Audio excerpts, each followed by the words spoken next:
Now we will continue the sixth chapter, that is trigonometric ratios up to transformations. Okay?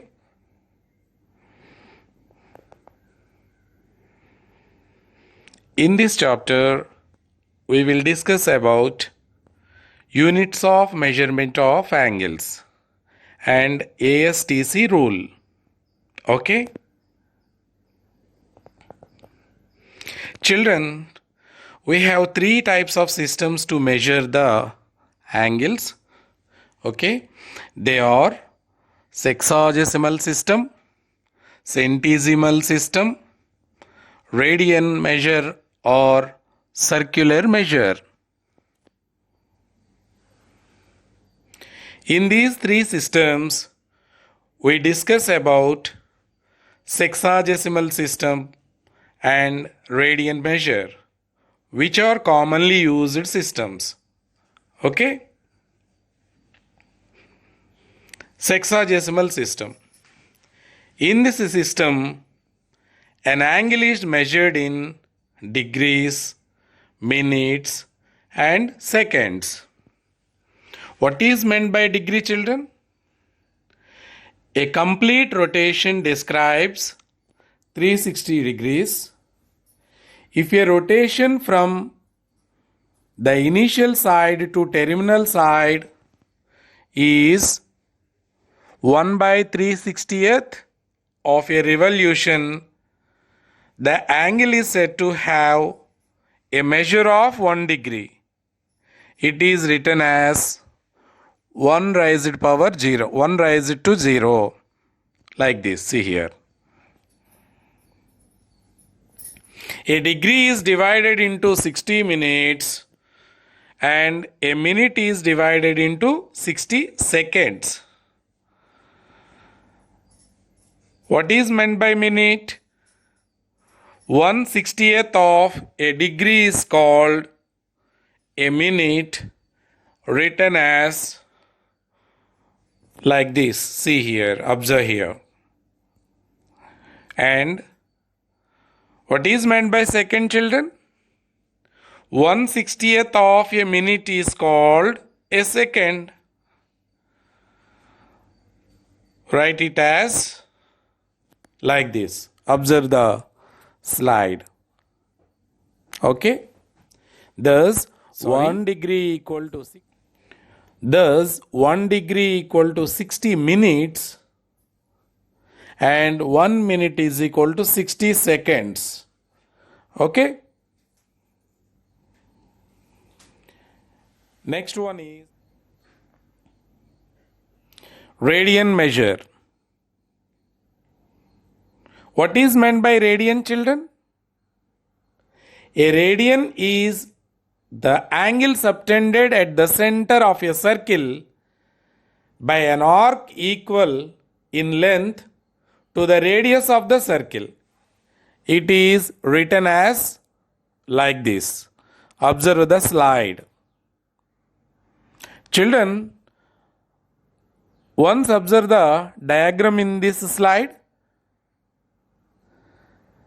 Here, OA and OB are two radii,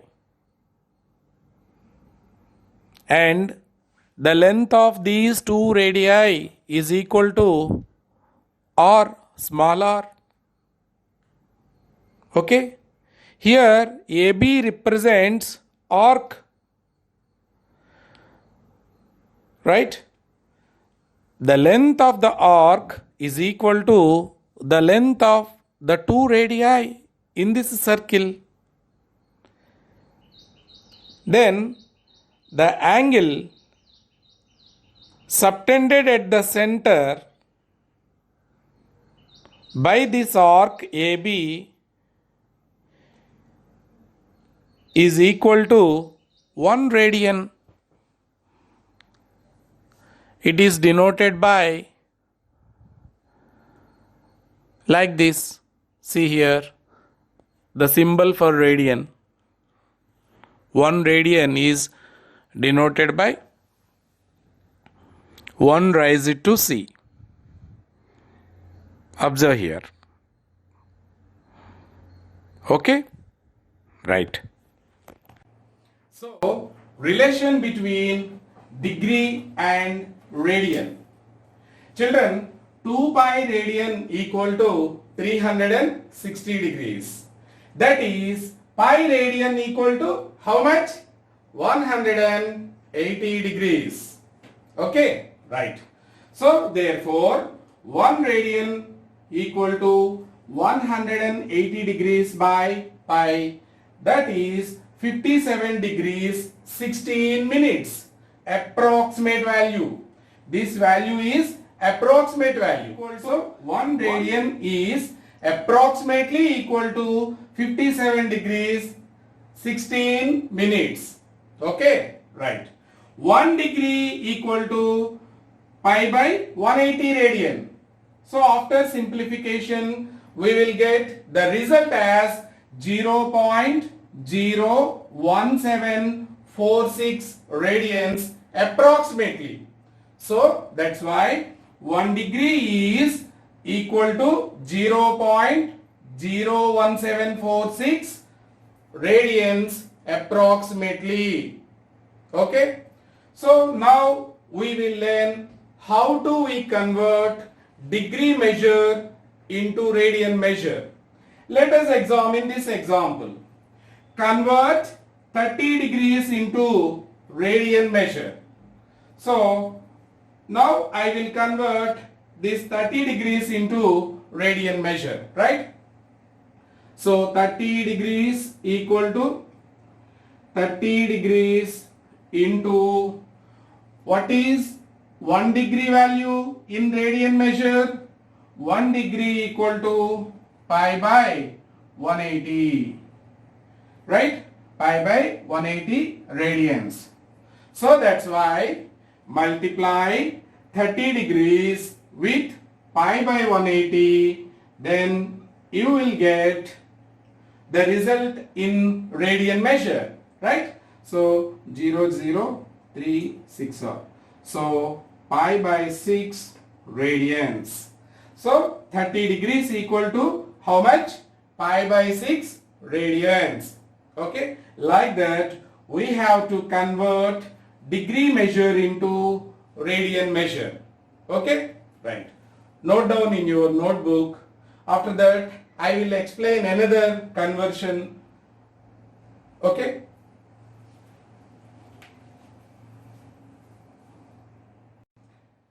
Observe the second example. Convert 72 degrees in radian measure, right? Now we will convert this into radian measure. So what do we have to do? We have to multiply 72 degrees with pi by 180. Okay. Since 1 degree equal to pi by 180 radian. Okay, children? Right. So after that, simplify this, you will get the result in radian measure, right? So in 3 table, 360s are, 324s are, 6 4s are, 6 10s are, 2 2s, 2 5s. So 2 pi by 5 radians. 2 by 5 pi radians or okay, 2 pi by 5 radians. So the result is 2 pi by 5 radians. So 72 degrees equal to 2 pi by 5 radians. Examine this example. Convert the following in sexagesimal measure. So the first one answer is, see here, pi by 15 radian equal to.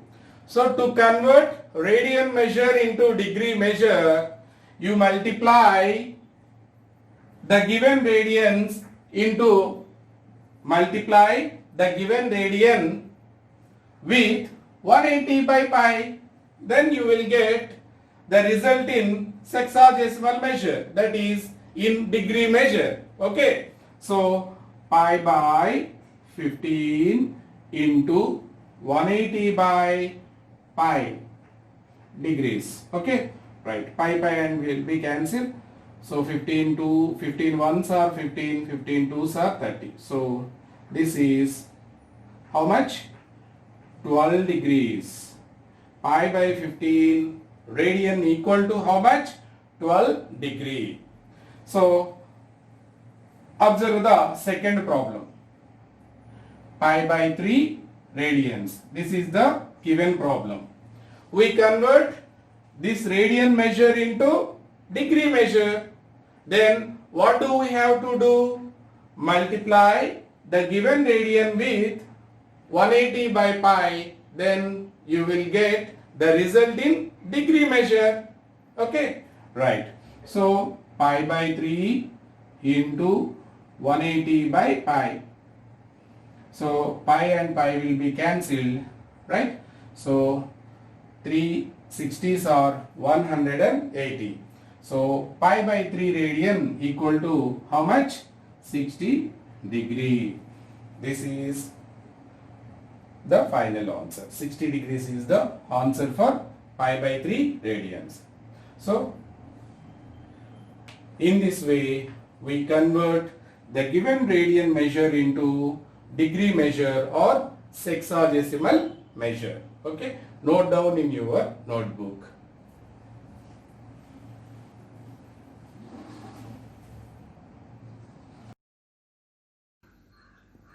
Children, now I will give you some practice sums which are similar to what I explained in previous sums. Okay, observe these sums. Convert the following into radian measure.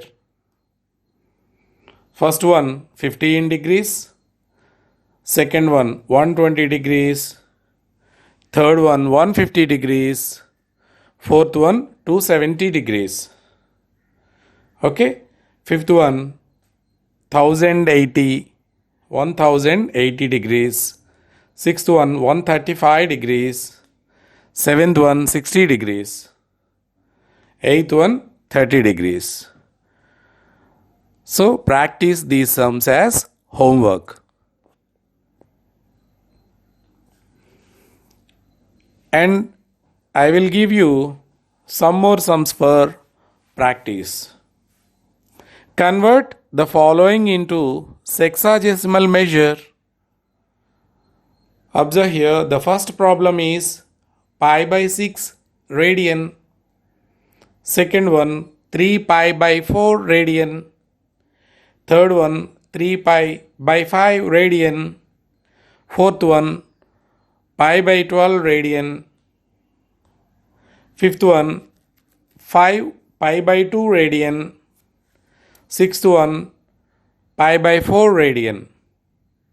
Seventh one 3 pi by 2 radian. Eighth one pi by 10 radian. Okay, do these sums.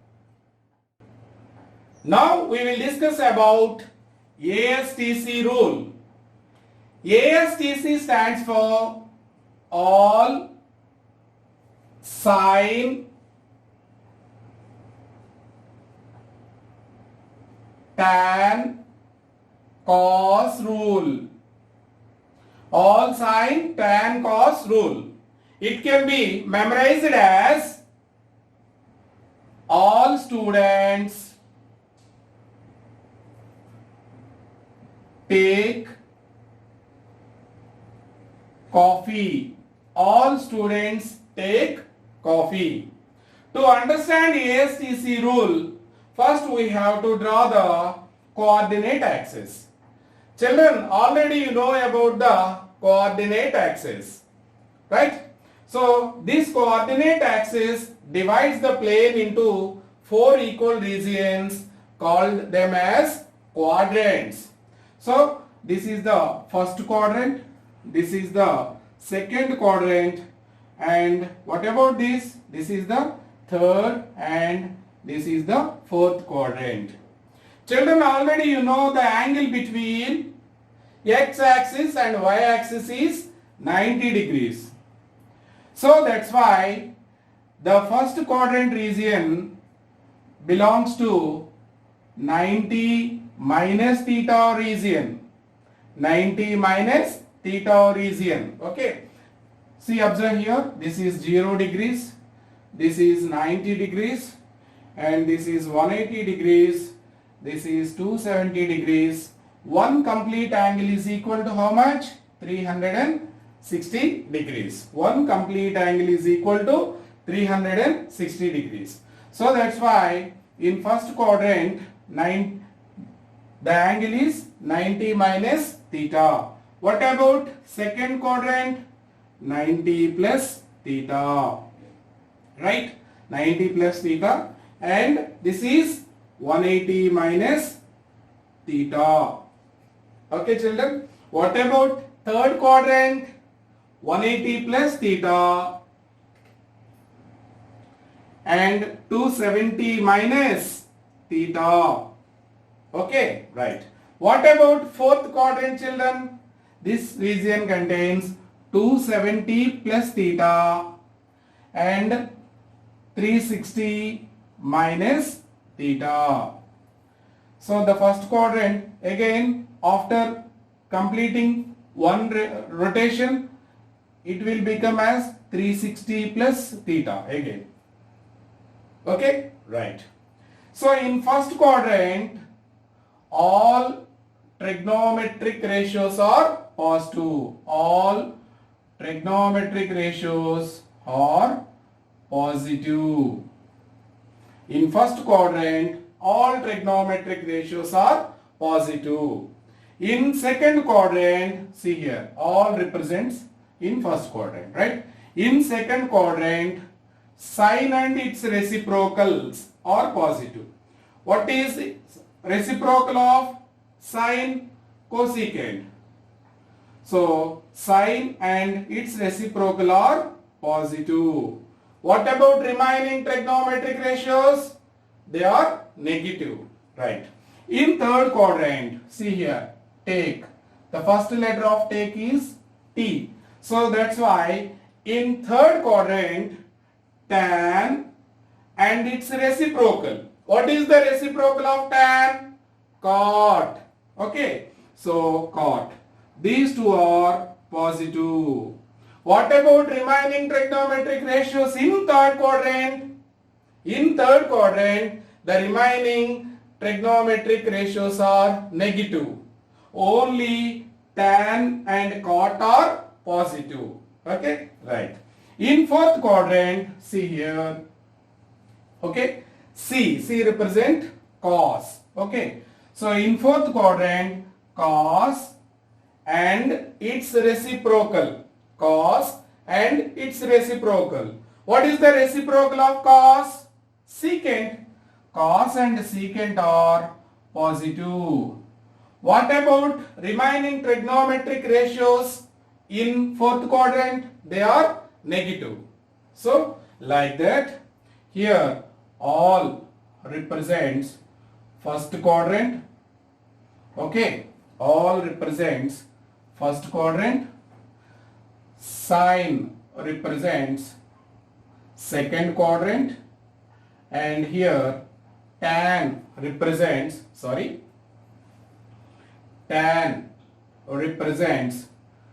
quadrant, and cos represent here fourth quadrant. So in first quadrant, all trigonometric ratios are positive. In second quadrant, sine and its reciprocals are positive and remaining TRs are negative. In third quadrant, tan and its reciprocal are positive. Remaining trigonometric ratios are negative. In fourth quadrant, cos and its reciprocals are positive. Remaining all are negative. So write down in your notebook. After that, we will solve trigonometric ratios in its simplest forms by using ASTC rule. Okay, children, note it.